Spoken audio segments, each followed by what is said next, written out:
আজকে বানাচ্ছি পালং শাক দিয়ে দারুণ একটা ডিমের রেসিপি, যেটা রুটি বা পরোটার সাথে খেতে দারুণ লাগে। বানাচ্ছি আন্ডা পালক। প্রথমে পালং শাকটা জলে লবণ দিয়ে ভাপিয়ে নিয়ে শাকটা দিয়ে দেব বরফ গলা জলের মধ্যে। এতে শাকের কালারটা বজায় থাকবে।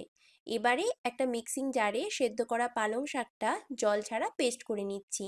আর এদিকে আমি কয়েকটা ডিম সেদ্ধ করে নিয়ে খোসা ছাড়িয়ে গায়ে ছুরির দাগ দিয়ে ডিমগুলোকে হালকা করে ভেজে তুলে রাখছি।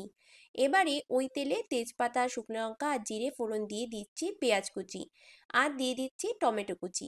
লবণ দিয়ে টমেটো আর পেঁয়াজ ভাজা করে দিয়ে দিচ্ছি ধনে গুঁড়ো, হলুদ গুঁড়ো, গরম মশলা আর সামান্য চিনি। মশলাটা ভালোভাবে তেলে কষিয়ে দিচ্ছি শাকের পেস্ট, আর দিচ্ছি 1 চামচ আদা বাটা আর কাঁচা লঙ্কা বাটা। সাথে অ্যাড করছি সামান্য দুধ।